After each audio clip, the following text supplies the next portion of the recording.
खुदावंद यीशु मसीह की सलामती आपके साथ हो। आज 21 नवंबर 2023 है। मत्ती रसूल की मार्फत लिखी गई इंजील मुकद्दस के आयत बाय तफसीरी मुताला को जारी रखते हुए आज हम 21वें बाब का आगाज़ करेंगे और इसकी पहली 2 आयत में यूँ लिखा है, और जब वो यरूशलेम के नज़दीक पहुँचे और जैतून के पहाड़ पर बैतफगे के पास आए तो यीशु ने 2 शागिर्दों को यह कहकर भेजा कि अपने सामने के गाँव में जाओ। वहाँ पहुँचते ही एक गदही बंधी हुई और उसके साथ बच्चा पाओगे, उन्हें खोलकर मेरे पास ले आओ। आमीन। अपनी मौत से 5 दिन पहले खुदावंद यीशु मसीह यरूशलेम में फातहाना तौर पर दाखिल हुए। चारों अनाजील में इस वाक़या पर बहुत तवज्जो दी गई है। कुछ देर मसीह ने बैतनिया में क़याम किया। यह गांव यरूशलेम से ज़्यादा दूर ना था।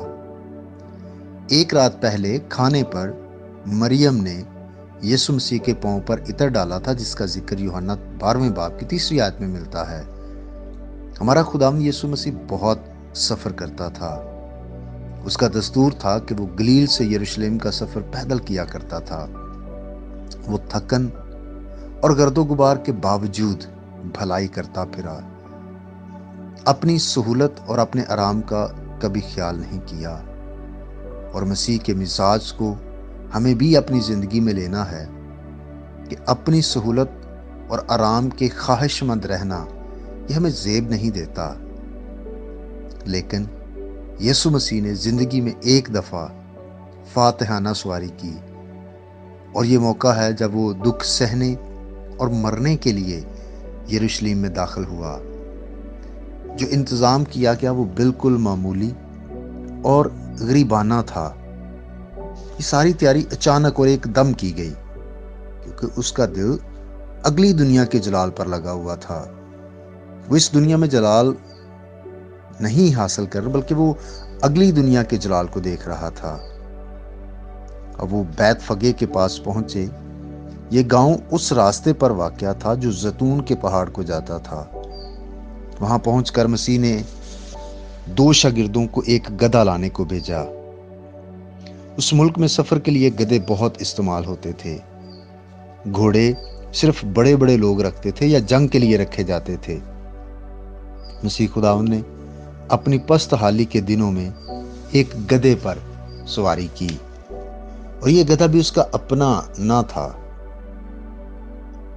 याद रखिए, मसीह खुदावंद को हर एक चीज का इल्म है। वो अलीम कुल है, और उसने शागिर्दों को पहले बता दिया कि कहाँ गधी बंधी हुई है और कहाँ उसका बच्चा मिलेगा। मसीह यीशु सब कुछ जानता है। अजीज भाई और बहनों, ज़रूर है कि हम भी मसीह जैसा मिजाज रखें और अपनी ज़िंदगी में दूसरों के काम आने की कोशिश करें।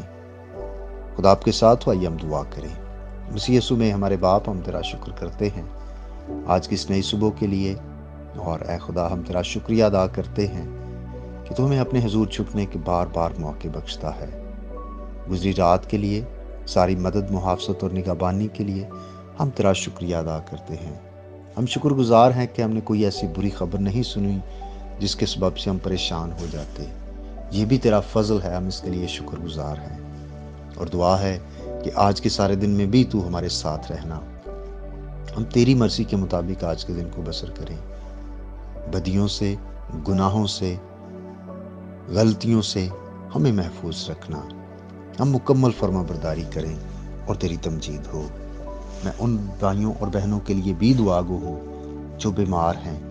यीशु मसीह के लहू की कुदरत के सबब से उनको चंगा कर, उनको ठीक कर, उनको आराम बख्श दे, ताकि और ज़्यादा तेरी शुक्रगुजारी हो। जो माली तौर पर परेशान हैं, ऐ खुदा उनकी माली ज़रूरियात को भी पूरा कर, यीशु मसीह के नाम से, आमीन। मेरा नाम पास्टर बिशारत है और ये पैगाम आपको इवेंजेलिकल चर्च कटक की तरफ से भेजा गया। तक हमारा चैनल सब्सक्राइब नहीं किया तो अभी सब्सक्राइब करें और बेल आइकॉन को क्लिक करके हमारी लेटेस्ट वीडियोस के बारे में अपडेट जानें।